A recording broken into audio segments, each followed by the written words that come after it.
Salut tout le monde, on est parti aujourd'hui pour le 1196e épisode de l'After Zap Image. On va débuter les amis avec le programme des barrages de Ligue des Champions. On aura des matchs ce soir, on en aura encore demain. Ce sont les barrages retour. Il y a donc 6 équipes qui vont se qualifier pour la phase de groupe de la Ligue des Champions. Donc vous pouvez jeter un petit coup d'œil sur toutes ces rencontres. Le tirage au sort de la Ligue des Champions va avoir lieu dans quelques jours maintenant. Ensuite, on continue les amis du côté de la Ligue 1. On va à Marseille. Premièrement, une information qui concerne Bamba Dieng, que c'est dur pour Bamba Dieng. Il est dépité par son traitement. Il est maintenant décidé à quitter l'Olympique de Marseille. Malheureusement pour lui, l'OM a fixé 2 tarifs différents, un pour les clubs français, un autre pour les clubs étrangers. Du côté de l'OM, on ne souhaite pas renforcer la concurrence, donc ce qui veut dire que voilà, pour les clubs français, ça sera plus cher d'attirer Bamba Dieng. L'OM privilégie un départ à l'étranger, mais le joueur, lui, aurait préféré aussi continuer du côté de la Ligue 1, donc c'est compliqué, voilà, entre Marseille et Bamba Dieng. Ensuite, on continue les amis du côté de Toulouse. Très mauvaise nouvelle pour les Violets. Rhys Healey, l'attaquant gallois du TFC, a été victime d'une rupture des ligaments croisés ce week-end lorsqu'il affrontait le FC Lorient. Donc bon, bah, on connaît évidemment la blessure et ça veut dire que ça va être très très long. En général, c'est 8 ou 9 mois d'absence. On lui souhaite un bon rétablissement, mais Rhys Healey va manquer quasiment toute la saison avec le TFC. C'est un gros coup dur pour Toulouse parce que la saison dernière, par exemple, en Ligue 2, Rhys Healey, c'est quand même 20 buts inscrits. Ensuite, on va du côté de Lille, les amis, avec une information qui concerne Mohamed Bayo, dont on a parlé hier. Mohamed Bayo qui a été aperçu en boîte de nuit, dans la nuit de samedi à dimanche. Il a été très rapidement écarté du groupe pour la réception du PSG. Hier, les dirigeants lillois ont pris la décision de l'écarter aussi du groupe professionnel jusqu'à nouvel ordre. Il va s'entraîner avec la réserve. En plus de ça, il y a eu aussi une grosse amende pour Mo Bayo. On va du côté de Nice maintenant. Une information qui concerne le mercato des Niçois. L'OGC Nice pousse toujours pour obtenir le prêt de Nicolas Pepe, mais à l'heure actuelle, il y a un gros problème, c'est le salaire du joueur qui bloque les négociations. Malgré tout, l'OGC Nice tente par tous les moyens de trouver une bonne formule pour le joueur, mais aussi pour les Gunners. On va aller les amis maintenant du côté de Paris, une information mercato du côté du Paris Saint-Germain. Le mercato du PSG n'est toujours pas terminé, on s'attend encore à avoir des départs d'ici à la fin du mercato.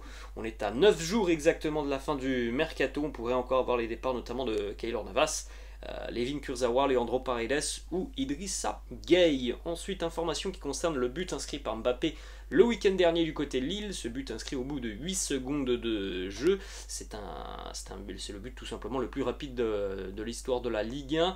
Depuis Michel Rio, il y a 30 ans. D'ailleurs, Michel Rio, il a été interviewé hier sur ce but. Et il ne veut visiblement pas perdre son titre, son trophée de buteur le plus rapide de l'histoire du championnat. Il nous dit, si on reprend les images, Mbappé en est à 8 secondes et 6 centièmes. Et moi, c'est 7 secondes et 72 centièmes. Ça se voit à vitesse réelle. Comme ma frappe rentre dans le but, le ballon de Kylian est aussi maître. Bon, je ne savais pas que le football était devenu un sport de centième. On poursuit les amis du côté de Barcelone. Une information qui concerne Jules Koundé, qui est assez contrarié par sa situation du côté de Barcelone. On rappelle, pour le moment, le joueur n'est toujours pas inscrit par le Barça en Liga. Et ce qui inquiète aussi Jules Koundé, c'est qu'il prend du retard par rapport aussi à la liste de Didier Deschamps qui va bientôt arriver, début du mois de septembre. Donc voilà, c'est pas terrible. À l'heure actuelle pour Jules Koundé, il reste encore 8 ou 9 jours au Barça pour inscrire Jules Koundé en Liga. Ce qui a beaucoup déçu Koundé, c'est qu'on lui avait promis qu'il serait inscrit en Liga avant le match face à la Real Sociedad, donc la semaine dernière. Au final, rien ne s'est passé. On enchaîne avec une information mercato qui concerne les Blues de Chelsea et le Barça, qui sont proches d'un accord pour l'attaquant gabonais Pierre-Emerick Aubameyang.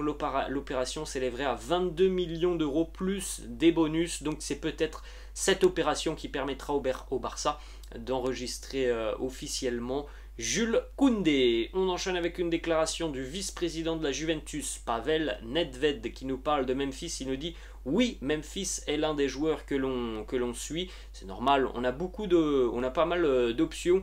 Memphis peut jouer en tant qu'attaquant ou en tant qu'ailier. Donc la Juventus est toujours très intéressée par Memphis. On l'a appris aussi hier. Pour le moment, les négociations sont assez compliquées avec Memphis par rapport à son salaire. Ensuite, on va aller les amis du côté de Girone, hier où Girone s'est imposé 3-1 face à Retafe pour le retour en Liga de Girone, avec un but notamment de la légende uruguayenne Cristian Stuani, et un but aussi de Valentin Castellanos, l'attaquant qui arrive en provenance de New York City. Cette rencontre entre Girone et Retafe a été l'occasion pour les propriétaires de Manchester City d'être présents au stade et de voir un petit peu l'équipe filiale. Vous savez peut-être que Girone est une équipe qui est la propriété à quasiment 45% du groupe de Manchester City et à quasiment 45% du frère de Pep Guardiola. Donc hier dans les tribunes à Girone, on avait notamment Pep que vous voyez sur cette image,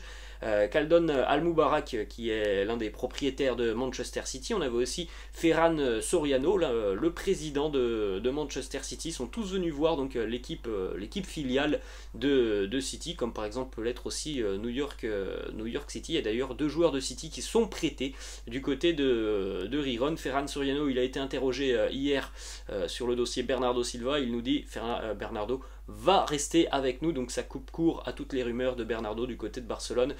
Les amis, on l'a pas dit, mais Manchester City est actuellement en Catalogne, puisque demain les Citizens vont affronter le Barça au Camp Nou. On continue du côté de l'Atlético Madrid en ce qui concerne le dossier Antoine Griezmann. C'est un petit peu particulier ce qui se passe pour Griezmann, puisque l'option d'achat d'Antoine Griezmann entre le Barça et l'Atlético ne sera pas automatiquement levée si l'Atlético le fait jouer moins de 30 minutes par match, et visiblement jusqu'à présent c'est ce qui se passe du côté de l'Atlético.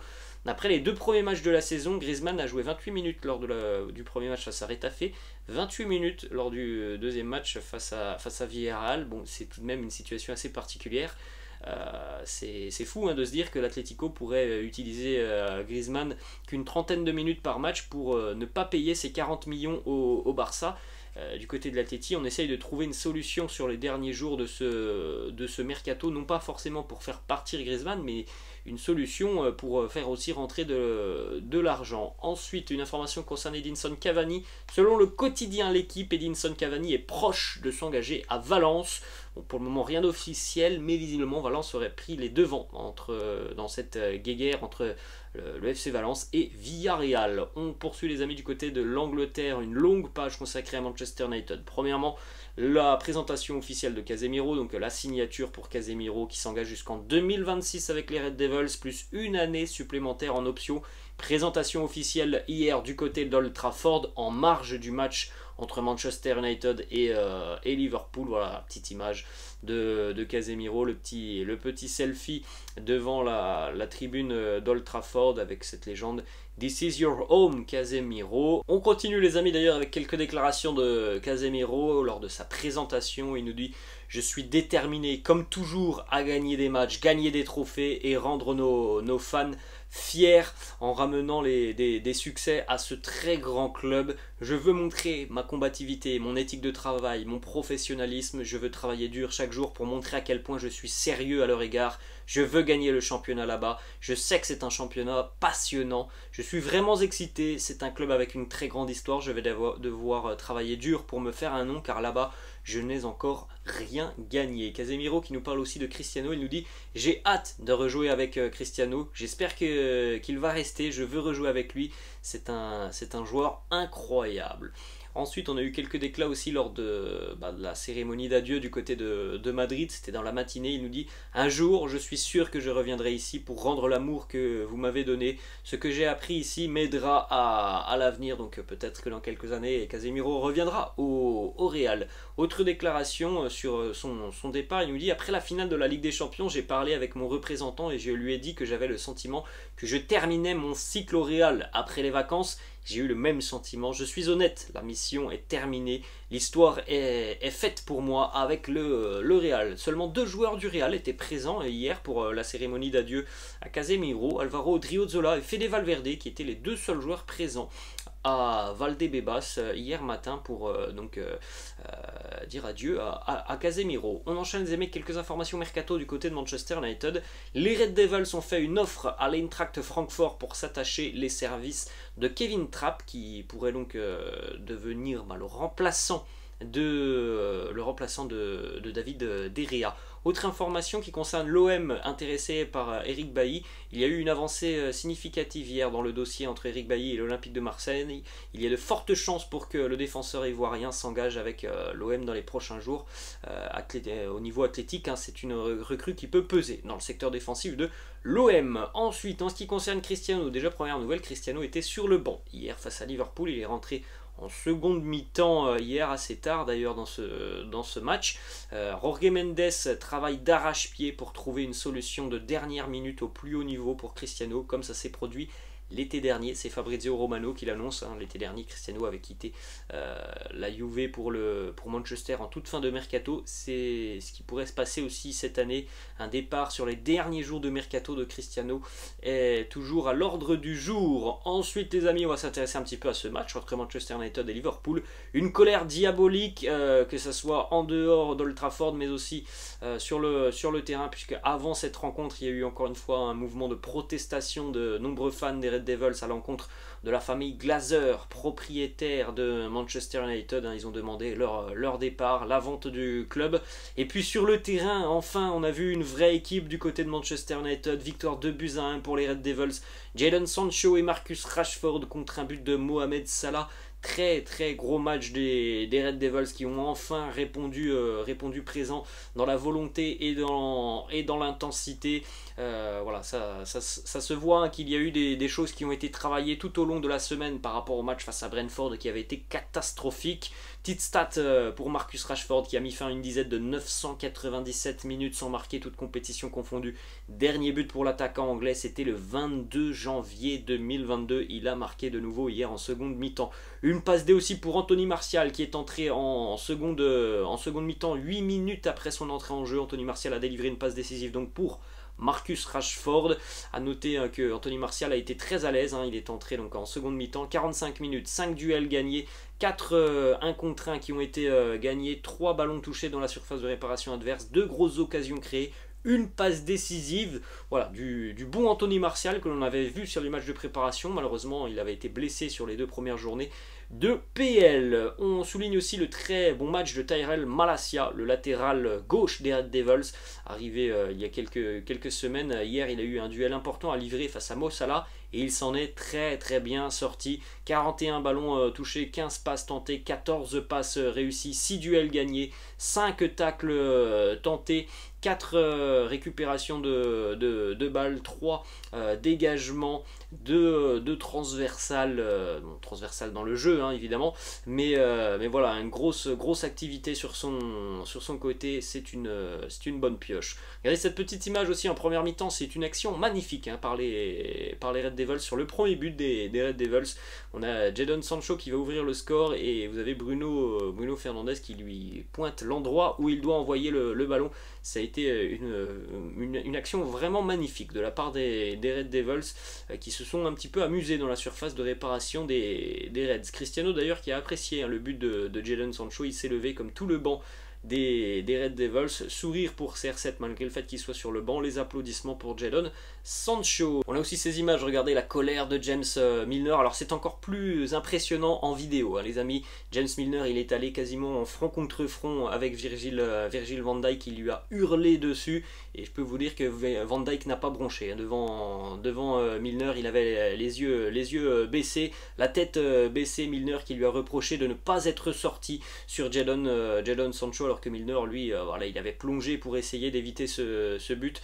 Grosse colère de Milner envers Van Dijk qui n'a absolument pas bronché. Ensuite, regardez quelques stats sur Virgil van Dijk que l'on ne reconnaît plus en ce début de saison. Il a été dribblé une nouvelle fois sur cette rencontre. Une faute concédée aussi par Van Dijk. Pas très à l'aise en plus de ça dans les duels aériens, pourtant c'est son domaine de prédilection. Voilà, on ne reconnaît pas forcément cette équipe de Liverpool en ce début d'année. Déclaration de Jadon Sancho qui nous dit la semaine dernière nous a fait beaucoup de mal et on savait que l'on devait rebondir. Ce soir, on a montré aux fans ce que l'on pouvait faire. Une petite stat du côté de Liverpool, le but de Mohamed Salah. Mohamed Salah est devenu le meilleur buteur de l'histoire des Reds de Liverpool lors des matchs face à Manchester United. Ça fait 10 buts pour Mo Salah face aux Red Devils. Une stat intéressante sur Manchester United qui a parcouru 113 km hier. Les Red Devils ont effectué 155 sprints. C'est 51 sprints de plus que les joueurs de Liverpool qui ont couru 110 km au total. Vous vous souvenez certainement des stats de la rencontre face à Brentford, où Brentford avait couru 13 km de plus que Manchester United. Là, on a vu que les Red Devils étaient capables physiquement, tout simplement de faire énormément d'efforts, de travailler aussi défensivement. On a vu tout le monde travailler, les attaquants qui ont effectué beaucoup de replis défensifs. C'est ce que demande tout simplement une rencontre de Premier League. Donc voilà, des bonnes choses enfin hier du côté des Red Devils. Gary Neville qui nous dit cela doit être annonciateur de ce qui est à venir. Car ce que nous avons vu ce soir, nous ne l'avions pas vu depuis 12 mois. Ten Hag a fait quelque chose aux joueurs que je n'arrive pas à croire, ce que je viens de voir pendant 90 minutes. Des déclats maintenant d'Eric Ten Hag qui le dit premièrement. Bien sûr que nous sommes heureux, je connais la rivalité avec Liverpool, mais il ne faut pas seulement faire ça contre Liverpool, il faut cette organisation et cette intensité à chaque match. On peut parler de tactique, mais tout est une question d'attitude et de combativité. Hier, les Red Devils étaient présents dans le combat. On ne reconnaît plus cette équipe de Liverpool. Les amis, le début de saison est catastrophique pour les Reds de Jürgen Klopp. 3 journées, 2 petits points, 2 nuls face à Fulham et Palace. La défaite face aux Red Devils, 2 points après 3 journées pour Liverpool. Ça va mal. On peut aussi le dire, le départ de Sadio Mané est un énorme coup dur pour les Reds de Liverpool. On jette un coup d'œil, les amis, au classement de la PL. Donc c'est Arsenal qui est seul en tête de la PL avec 9 points. Liverpool est 16e avec seulement 2 points. Manchester United prend ses 3 premiers points. 14e position pour les Red Devils. On continue, les amis, du côté de l'Italie. Victoire hier pour la Roma de José Mourinho, 1-0 face à la Cremonese. But de Chris Smalling à la suite d'un corner, mais ça a été assez moyen dans le jeu pour la Roma. Alors oui, il y a eu beaucoup de situations, je crois que c'est 27 tirs hier pour la Roma, mais bon, cette équipe de la Cremonese elle est très surprenante, elle va presser très haut. Donc il y a beaucoup d'espace, mais il n'y a pas eu énormément d'occasions hyper franches pour la Roma hier. Il y a eu beaucoup de tirs, mais au final c'était pas des occasions très franches, et donc ils s'en sont sortis sur un corner et une tête de Chris Smalling. Et dans le jeu, va falloir trouver des solutions, parce qu'il y a eu beaucoup de fois où hier la Roma a perdu très rapidement le ballon face au pressing de la Cremonese. Petite déclat de José Mourinho qui nous dit on vient de gagner nos 2 premiers matchs de la saison avec 2 joueurs du secteur défensif qui ont marqué. Si vous me demandez si je suis inquiet par rapport au manque de buts de nos attaquants, je vous réponds que non, parce que Tammy Abraham, Polo et les autres vont bientôt marquer. Donc ça fait 2 victoires sur le score de 1-0 pour la Roma. D'ailleurs, ce score de 1-0, c'est un petit peu un score fétiche pour José Mourinho depuis qu'il est arrivé à Rome il y a 1 an maintenant. La Roma donc a remporté hier sa 8e victoire en Serie A sur le score de 1-0. C'est plus que toute autre équipe en Serie A. On enchaîne, les amis, avec le petit message de José Mourinho par rapport à Gini Wijnaldum et sa grave blessure. Il nous dit parfois le football ça peut être de la merde. En seulement 2 semaines, Gini est devenu l'un des nôtres grâce à ses qualités humaines, ses qualités footballistiques. Nous les connaissons déjà. Il a réagi aussi sur les réseaux sociaux à de nombreux supporters de la Roma qui s'en sont pris au jeune Félix Afenagian, qui a été accusé d'avoir blessé Gini Wijnaldum. José Mourinho est intervenu sur les réseaux sociaux pour rétablir un petit peu la vérité et pour prendre la défense aussi de Félix Afenagian, qui a été accusé visiblement à tort. Ensuite, on termine, les amis, du côté de la Juventus. Match nul hier pour la Juve du côté de la Samp, 0-0 dans un match très fermé, très peu d'occasions dans cette rencontre. Ça se voit sur cette image. Dusan Vlahovic au duel, ça a été très compliqué pour l'attaquant serbe hier. 3 ballons touchés en première période par Vlahovic, dont notamment l'engagement, et seulement 6 ballons touchés en seconde mi-temps. Match très fermé entre la Samp et la Juventus. Gros problème offensif pour les Turinois. A noter qu'Adrien Rabiot était bel et bien titulaire. Voilà, les amis, la fin de cette vidéo. J'espère que ça vous a plu. N'hésitez pas, comme d'habitude, à lâcher un petit pouce bleu. N'hésitez pas non plus à vous abonner à la chaîne. Je vous laisse et je vous dis à la prochaine. Ciao!